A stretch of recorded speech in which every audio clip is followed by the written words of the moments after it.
start off with the sessions, we do have a QR code which you all can scan to submit your questions and clarifications throughout the day. So please feel free to start it on once the session starts. And our first session for the day is Sri Lanka's Growth Odyssey, Navigating Challenges, Learning from Miracles, Unlocking Potential.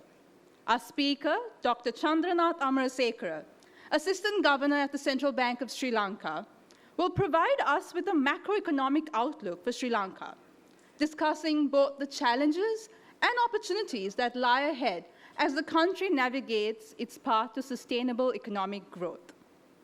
Join me in welcoming Dr. Chandranath Amarasekara to take the stage.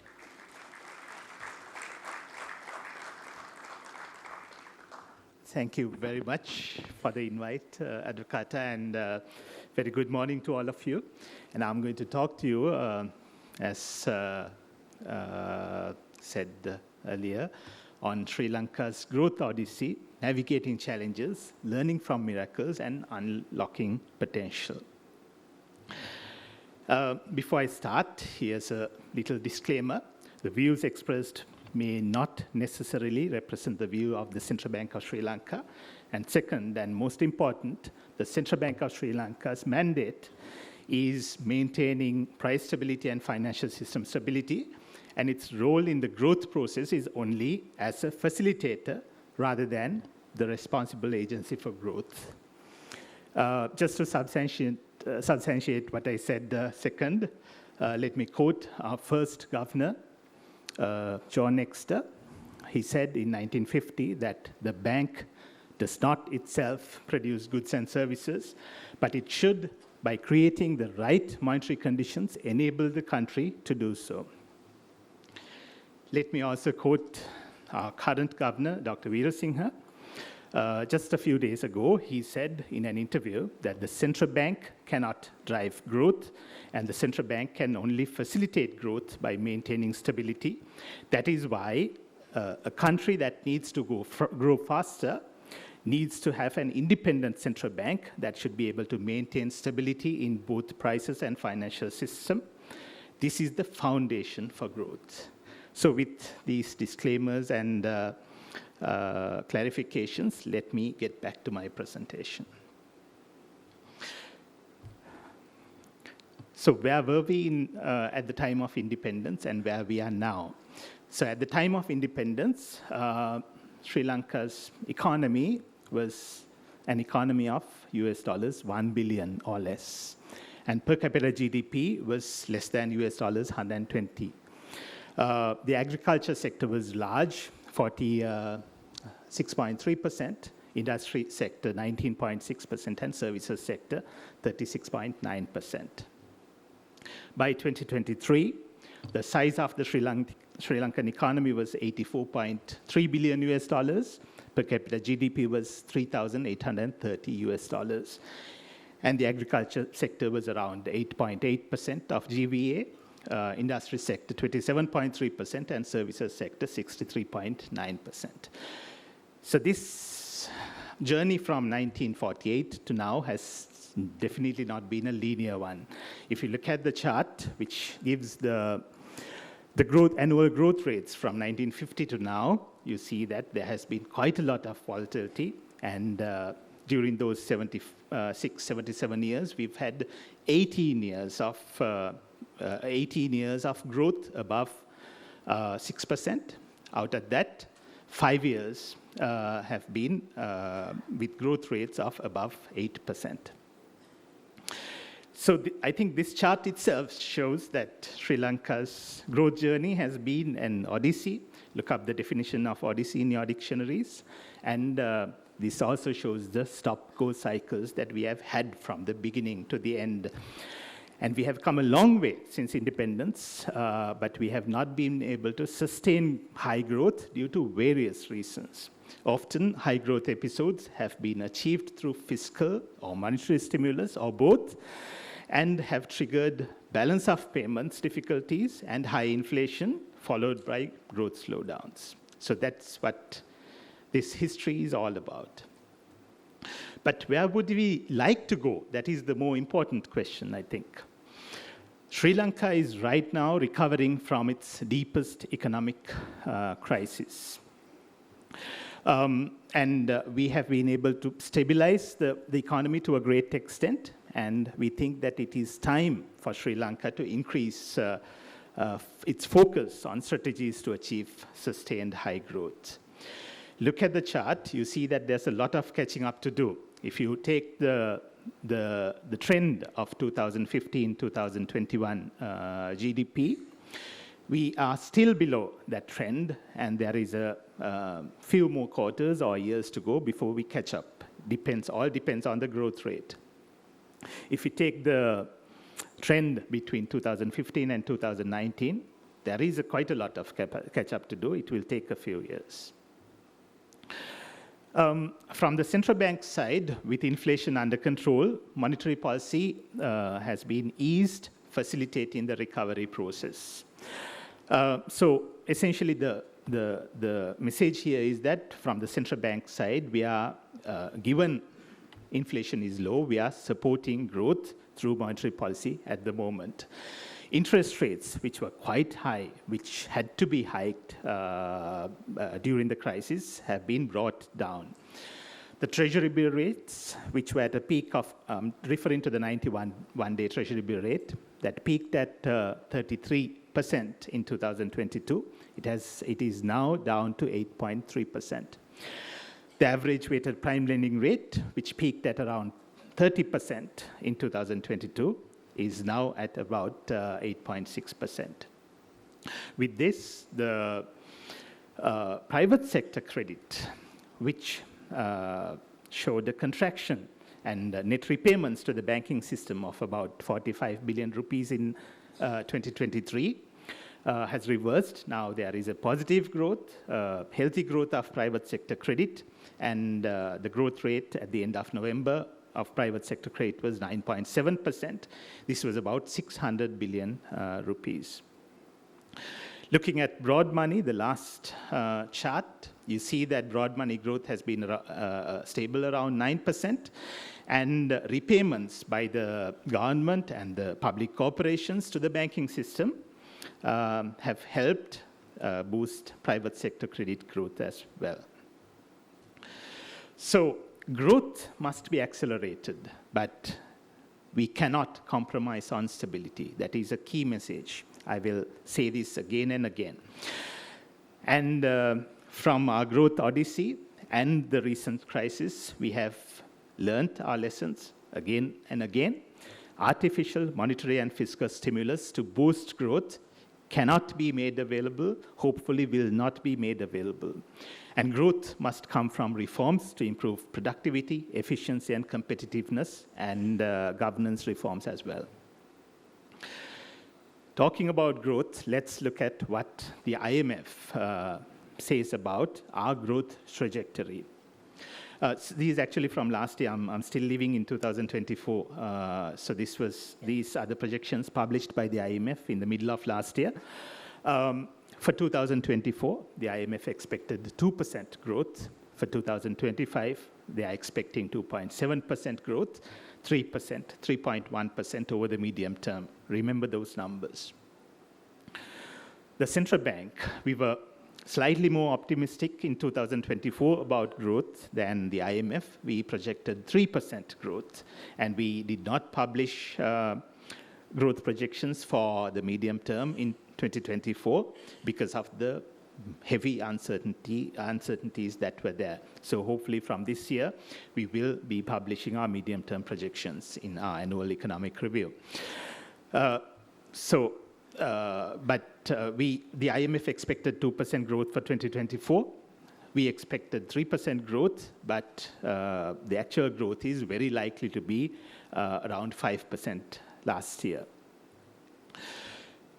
So recovering from a crisis, projections are challenging amidst considerable risks to the macroeconomic outlook. Globally, there are several uncertainties. We are not sure of the global monetary policy direction. Energy prices, commodity prices are very volatile, and the geopolitical developments or economic fragmentation may not be in our favor.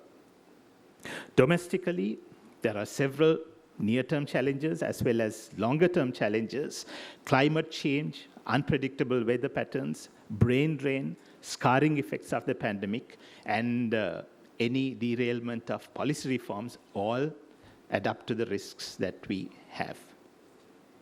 Again, recovering from a crisis, estimating Sri Lanka's growth potential is not straightforward.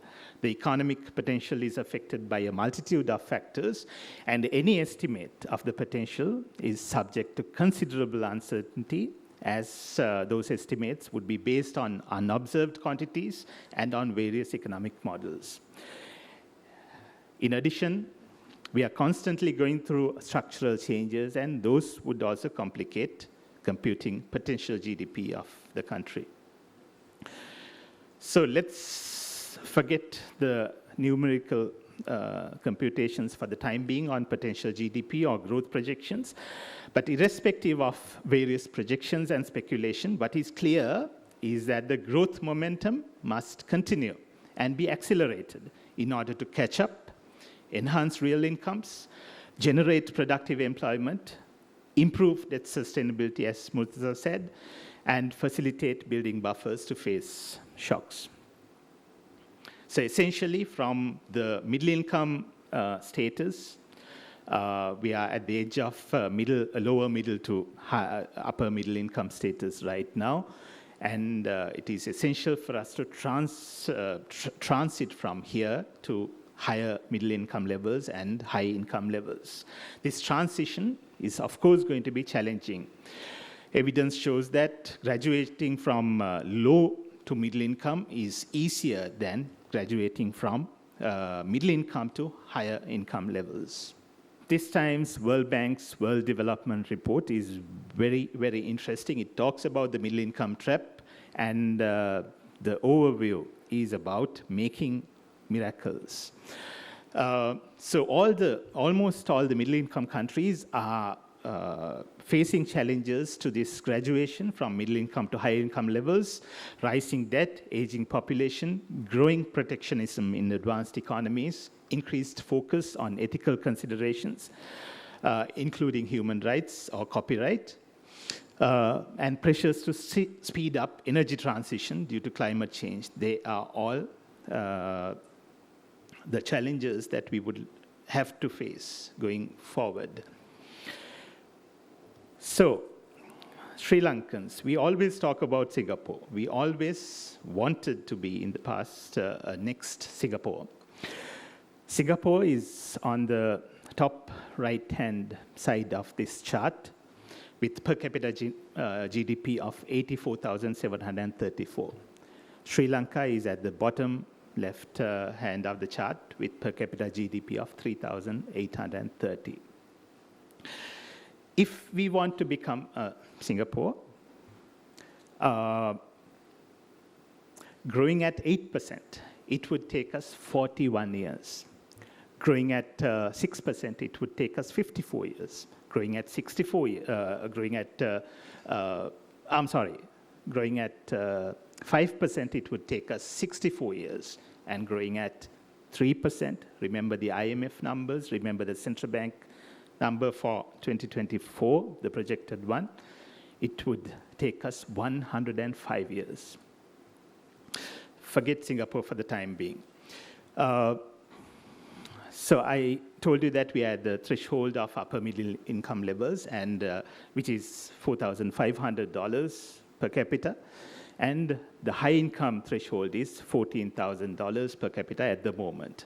I'm generalizing, so Singapore's economy is growing, and those thresholds are also increasing. So this is a simplification of facts. To get to high income levels, growing at 8%, it would take us 17 years. Growing at 6%, it would take us 23 years. Growing at 5%, it would take us 27 years. And growing at 3%, it would take us 44 years. So you see how challenging the story ahead is going to be. Is it impossible? Not impossible, because the other countries have seen this transition happening. Looking at the other countries, you see that there are several examples of countries for a decade or more growing at growth rates of above 6%. Bangladesh, they have seen growth rates of above 6% in 2010s, and in the first few years of 2020s. China, growing at above 6% for several decades. India, now growing at 6% or above for 3 decades. Indonesia, Japan in 1960s and before. Korea, Malaysia, Singapore, Thailand, Vietnam.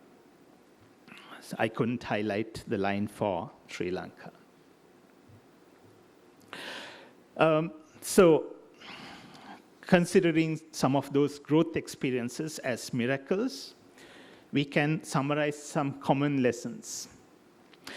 Almost all these countries have had, I would say all countries have had export-based development strategies, export diversification, imitation and assimilation of foreign technologies, increased firm sophistication, strong institutions favorable to investment through investment life cycle, project implementation after feasibility studies, openness to international trade, international investment and immigration, well-educated and hard-working labor force, benefits of growth trickling down to the entire population. So those have been common factors for almost all these countries.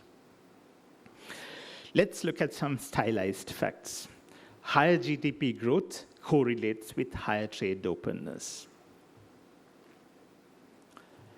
Corruption vulnerabilities are higher at low incomes, displaying the importance of strong institutions. Lower levels of innovation and low incomes are correlated. In other words, higher levels of innovation and high incomes are also correlated. Higher GDP growth is associated with the ability to attract foreign investment. So if you look at the investment experience in Sri Lanka, on average, we have had net FDI inflows of about 1% over the past 3 decades. In Vietnam, this has been 5.45%. In Malaysia, this has been 4.02%. And in Chile, it has been 5.94%. High-income countries often have a diversified, advanced export basket.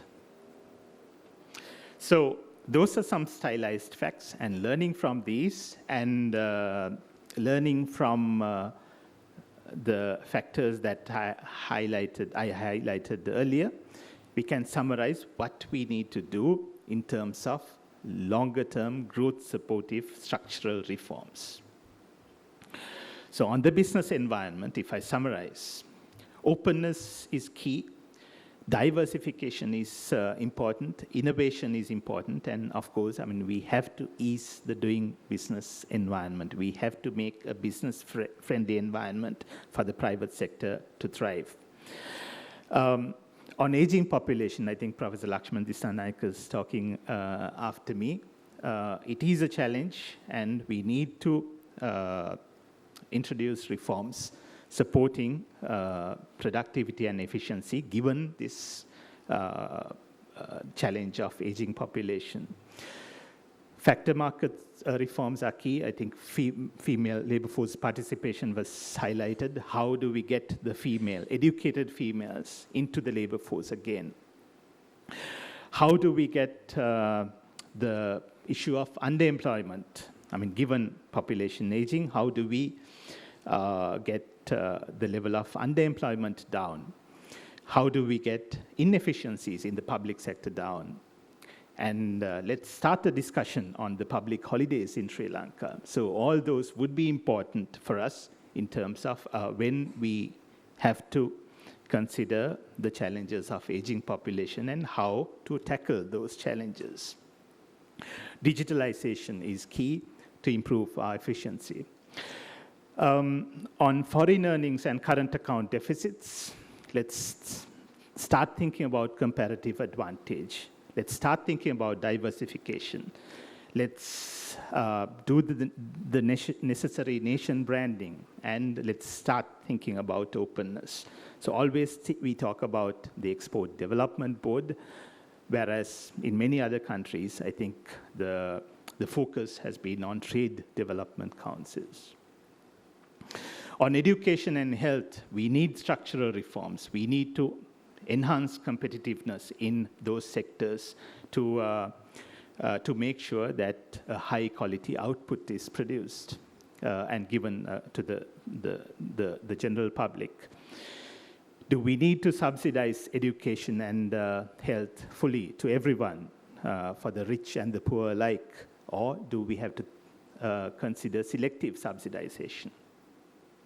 On fiscal deficits and debt, we are working on higher revenues. I mean, when I say we as a country, we are working on increasing revenues. Increased direct taxation is essential. Informality is large in Sri Lanka, and informality is not limited to the black markets, the mudalalis. It's even the professionals have a responsibility to reduce such unproductive informalities. Expenditure rationalization is important. SOE reforms, they were highlighted by Murtaza earlier. I remember my first boss, Nadimul Haq, in 2001, used to ask me, why would the government of Sri Lanka run a tire corporation? We are still talking about those after more than 2 decades. Stronger public financial management. Luckily, now we have a Public Financial Management Act. Just like the Central Bank Act, I think those would bring in discipline, hopefully, to the monetary policy side as well as the fiscal policy side, and stronger debt management is also essential. Rule of law. Governance reforms are key. Strong legal frameworks are necessary, and strong institutions are absolutely essential. On savings and investment, we need financial sector reforms and innovation. We have an aging population, again, and can that aging population solely depend on interest on deposits? I don't think that's something that we could consider going forward if monetary policy is going to be independent. So we have to come up with innovative products. We have been talking about annuities in the past when interest rates were low, but when interest rates go up, we forget those discussions. And we need consistent policies to improve investment inflows, whether it's global or from within the country. And on inflation and cost of living, we have an independent central bank now. But at the same time, supply side reforms are essential. We need to improve the supply side so that volatility of prices domestically would be less. And addressing poverty would require higher growth. That's the best way to get people out of poverty. And of course, income distribution and redistribution policies and stronger social safety nets are essential. Sustainability is key across many aspects, and is very important amidst population aging, climate change, and natural disasters. We need to talk about sustainability in production processes, sustainability in economic and social infrastructure provision, and sustainability in forex flows, and of course, debt sustainability. So structural reforms must aim to improve productivity, efficiency, and competitiveness of the economy. Broadly, in summary, increased openness of factor markets to private sector engagement, improving flexibility of the labor market, urgently modernizing the key sectors of the economy through technology infusion, efficiency enhancing investments, and outward orientation would be essential. Catalyzing adoption of digital technologies across the economy and focusing on competitive advantages would be critical. So while we are thinking about and implementing longer-term structural reforms, we also need to reap the low-hanging fruit. So these could be optimal utilization of existing capacities and built infrastructure. So what is the point of talking about infrastructure that was built a decade or so ago without doing any feasibility if we cannot use them? So now that they're there, let's start using them. Grabbing global opportunities through business-friendly environment and consistent policies could be a low-hanging fruit. Tourism promotion, promoting the entertainment industry could be another. Promoting the other services exports, promoting the IT industry, promoting the logistics industry, and education and health sectors as forex generations could be important. And of course, anti-corruption drive is going on, and that should be accelerated so that our image in the global economy would improve, and there will be spillover effects on many other sectors of the economy.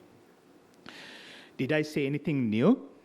No, because what needs to be done is known. So this word cloud is summarizing the issues, challenges, and required policies section in the central bank annual reports. So in chapter 1, we always used to write a section on issues, challenges, and required policies. And this cloud summarizes those for the past 10 years. If you take the past 60 years or so, you would see something similar. I remember that in recent budget speeches, we have been always telling that Sri Lanka has been living beyond means. Dr. Kumaraswamy was telling this publicly during his tenure. I checked the annual reports, central bank annual reports in the 1960s. The same words are there. So the issues, challenges, and required policies are known, and it is the implementation that is required.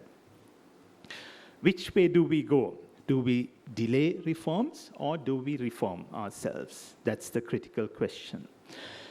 So I asked my AI assistant on my Android phone, Microsoft Copilot, what AI thinks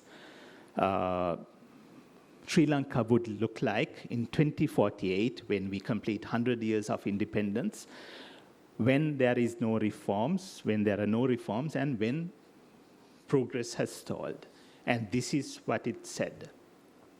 Imagine a Sri Lanka in 2048 where progress has stalled. The skyline of Colombo remains largely unchanged, with outdated infrastructure struggling to keep up with the demands of a growing population. Traffic congestion is a daily challenge, with pollution levels rising due to the continued reliance on fossil fuels.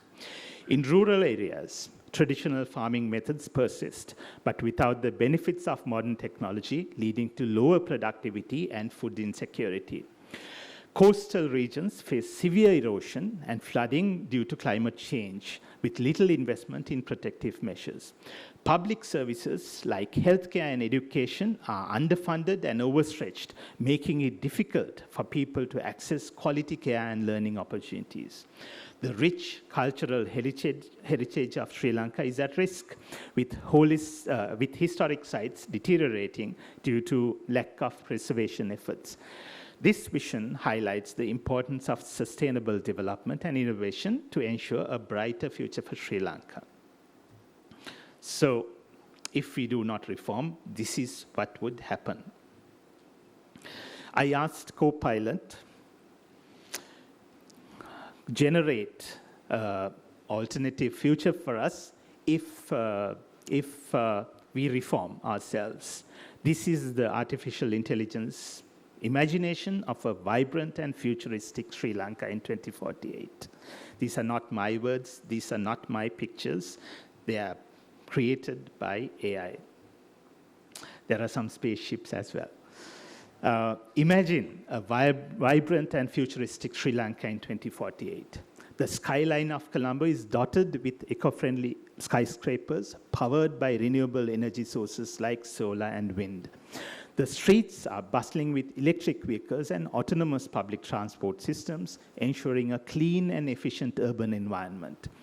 The countryside is lush and green with advanced agricultural technologies, ensuring sustainable farming practices. Coastal areas are protected by innovative sea defenses, preserving the natural beauty and biodiversity of the island. Cultural heritage sites are meticulously preserved, blending seamlessly with modern infrastructure. The people of Sri Lanka enjoy a high quality of life with access to cutting-edge healthcare, education, and technology, all while maintaining their rich cultural traditions. I'm sure we all agree that this is where we want to get to.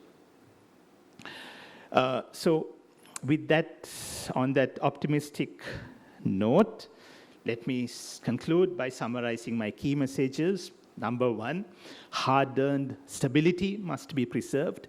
Number two, growth must be accelerated, but without compromising stability. Number three, growth must come from reforms to improve productivity, efficiency, and competitiveness of the economy. And number four, the path ahead is volatile, uncertain, complex, ambiguous, and challenging. But our commitment to promptly implementing well-thought-out reforms will determine our future. Ladies and gentlemen, thank you very much for listening. Thank you, Dr. Amarasekara, for that very insightful, with a comprehensive analysis of Sri Lanka's economic outlook. We will be now moving on to the Q&A time for this session. A time allocation will be given to the audience, so please kindly keep your questions as questions and not opinions or statements. We also have a QR code which you all can scan. Please share and submit your questions online. And as we move on and transition into this Q&A time, I would like to invite my colleague, Yasmin, our researcher at the Advocata Institute, as our moderator for this session. Thank you, Dr. Amarasekara, for that very insightful presentation. I think personally for me, the last two slides was extremely, eye-awakening. So I think we'll not waste any time. We have a very short 15 minutes to get through some pressing questions I'm sure that a lot of people have. So kindly please raise your hand if you have any questions, and then the mic will come to you. And we will also try to take as many questions as possible from the questions that come in through the QR code. So as Tomali said, to make most of the time, let's try to keep what we have to questions rather than any ideas and thoughts, and keep them concise and short, please. All right, so let's get started. Do we have any questions from the audience? Thank you for the opportunity, and it's been really nice hearing all of these things about future and what you guys planning. So my question is about how government digital payment platform is going to come out in this year, and how is it different from other existing payment platforms? Right, an interesting question, but you're probably asking the wrong person. Right. But I think I very briefly mentioned it. Digitalization is extremely important, and the efficiency of the government can be improved drastically if digitalization could be enhanced. It is a given. And in terms of the government's payment platforms, I think the government now has a chief advisor to the president on the digital economy, who is going to speak tomorrow, if I'm not mistaken. And this is probably a very good question to ask that gentleman. Thank you. All right, do we have any more from the audience? We have another one from the center, I think. Yeah. Thank you. There were some very good points in both the presentations, but now I don't think anybody is going to disagree with any of the things that were said, but you have to, if you think a little deeper and look at some of the difficult questions that flow from that. For example, on productivity, right? There's a lot of very vocal pressure on the central bank and others to try to preserve businesses that have in difficulties, right? The reason a business is in difficulty is because they are unable to serve their customers. They are unable to convert inputs efficiently to outputs, or their products are not acceptable at the current price point. Now, allowing an inefficient business to fail is one way that you remove deadwood. It sounds harsh, but that's a question that's in the air, a proper bankruptcy procedure, and allowing firms that are unviable to fail. Those are the difficult one question. Then on structural changes, if you look at why we have such a large informal labor market, it is because we have excessively protective regulation that was designed to protect employees, but has resulted in very limited formal job creation, with most of the jobs being created in the informal sector. So therefore, you have this question of, if you want to move out of that, you need to tackle the difficult question of labor market reforms, right? The same thing with land, because of the feudal mindset of immediate post-independence leaders. We had everything from fragmentation laws to paddy land acts and others. So, which is why you have a highly fragmented, highly inefficient local agricultural sector, which employs approximately 30% of the population, but generates about 8% of the output. Can we keep the questions a little short, please, So, just for the... these are the... Okay, I'll wind up with that. But very interesting perspectives. And on the first one, the government is working on an insolvency law, working with the World Bank and the IMF, and hopefully that will help address some of the key concerns that we have on businesses. But at the same time, I think a gentleman from CRIB is talking later on today or tomorrow. It's important for us to emphasize on areas like credit scoring and the credit guarantee institution that is already there. So on credit scoring, I think that would be a very important thing to focus on, particularly to reduce informality and get easy access to credit for small businesses in particular. So I think in other countries, I mean, you have examples of even paying electricity bills on time, water bills, and other utility bills on time, even that kind of payments being added to your credit score. So if by any chance we cannot totally depend on bank credit, maybe we could consider some of those aspects as well.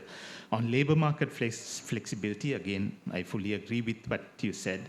Personally, I think I have been advocating for a nationwide contributory pension scheme, which I think is extremely important for enhance the labor market flexibility. So in Sri Lanka, if you are in the public service, you are in the public service forever.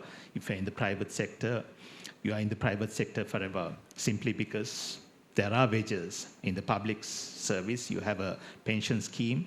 In the private sector, you have the provident fund. There is no pension, but I think it is essential for us to enable people to move from one sector to another without any impact on the pensions or funds, pension funds that they have. And of course, we know that the public service pension fund is unfunded at the moment, which I think Dr. Kumaraswamy called it a ticking time bomb. Thank you. I agree with your comments on land market reforms as well. How should the government handle the geopolitical rivalry between India and China, especially in the fields of harnessing renewable energy, because both countries are very active in this field and they're eager to invest here, and India is hostile to China playing a big role? I'm not sure whether I should comment on foreign policy, but we are a non-aligned nation. China and India are both our friends, very good friends. And I know about the IMF program, and in the IMF program, in the early stages of negotiation, India was extremely supportive. The Indian finance minister made a personal plea to the managing director of the IMF to support us. We acknowledge those very we are very grateful to them. And from China also, we have got quite a lot of support. Again, I remember something that an Indian official told us during one of our meetings at the IMF. He said that you cannot choose. You can choose your friends, but you cannot choose your neighbors. And that's an extremely important message that we have to think about. We have the locational advantage. In the presentation, I mentioned locational challenges as well. So we need the support of India, China, as well as almost all other countries. I mean, all the countries in the world, the superpowers, as well as other friendly nations in the region, because getting the geopolitics right is going to be extremely important for us in our journey towards growth, particularly in terms of access to their markets and also attracting their investment. I think we had to play the game right. Thank you, Dr. Amarasekara. We're just going to take a few questions from our online audience. So there's one question: hasn't a key challenge for Sri Lanka's growth story been very loose monetary policy and a central bank that has continuously mistargeted interest rate? Yeah, maybe this was true in the past. But now we have a new Central Bank Act, which has given us independence to conduct monetary policy independently. Now we have an inflation target, which is published. We have a 5% inflation target with a plus or minus 2% band. And given that independence, we are very confident that going forward, monetary policy will be conducted independently and interest rates will focus on keeping inflation at around 5% in the medium term. All right, thanks. So we have another question. What is the ideal real interest rate for Sri Lanka moving forward, considering external sector stability and the capacity for higher GDP growth? Okay, that's a tricky question. I mean, for modeling purposes, we have our own computations. I will not expand on those in this forum, but in Sri Lanka, as I said before, we have to keep the depositors happy. We have to keep the borrowers happy. There is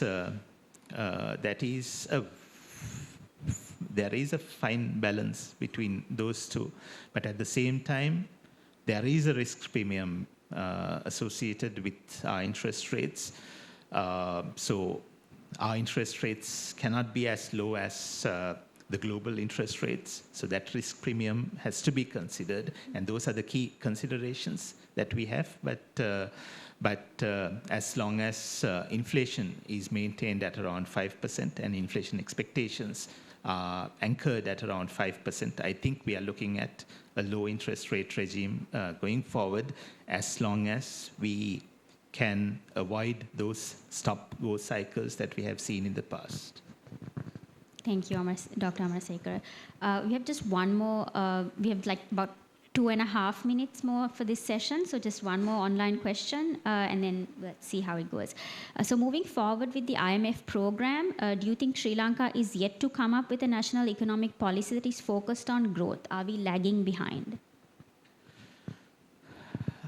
The IMF program, if you go back to the original design in 2023, you see that it's based on 5 pillars. Most of the earlier pillars are focused on stability, and there is a 5th pillar which is on growth supporting reforms. At the same time, addressing corruption vulnerabilities and governance reforms are also in this 5th pillar. So the economy is now more stable than, of course, than compared to the period of crisis. So we have achieved stability. So going forward, that's why we always say that going forward, the reforms to support growth would be important. And even in the IMF program, that is realized. Right now, when you look at the IMF reports, you see only a few slides focusing on growth. But I'm sure going forward, with the growth policy agenda being clearer, becoming clearer and clearer, and we focus more on growth while preserving stability, I think that part of the IMF documents will also get expanded going forward. Thank you very much. So I think we have less than a minute more. Do we have someone who can give a very, okay, we have someone from the back, just very short. We have just 40 seconds more. I wanted to ask for your thoughts on what we are seeing out of America at the moment, where there might be a possible breakdown in global trade, free trade, and Sri Lanka is extremely vulnerable. How are we going to handle something like that? Does the central bank have any contingency plans? Again, I would not like to comment on global politics too much, but there would be implications on many countries.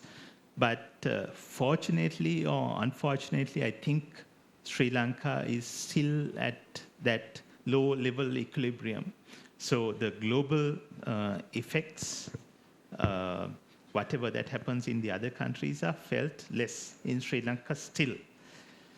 But as the economy gets stronger and stronger, I think the ripple effects of what's happening in the other countries would be felt more and more in Sri Lanka as well.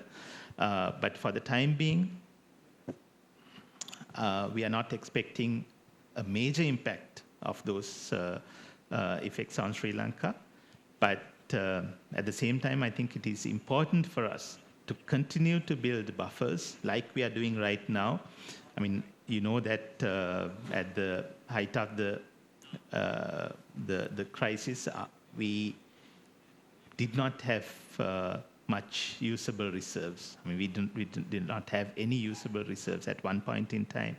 But by the end of 2023, our official reserves levels were built up to $4.4 billion, mainly through market purchases. Those reserves were built up to 6.1 billion by the end of 2024, again through market purchases, historically highest purchases by the central bank in 2024.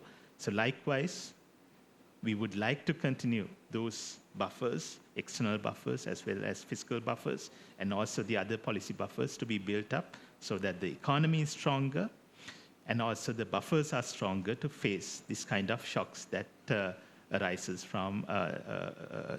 from what's happening in the other countries. Thank you. Thank you, Dr. Amarasekara. So thank you all for your thoughtful questions. We've reached a close to the Q&A session. For questions that actually couldn't be taken up during this time due to time constraints, obviously, I invite the audience to, as Tomali said, to take them up in the Orchid Room at the next break from our speakers because they will be there to discuss any extras. Thank you very much. Thank you, Dr. Amarasekara and Yasmin, for a very interactive Q&A session.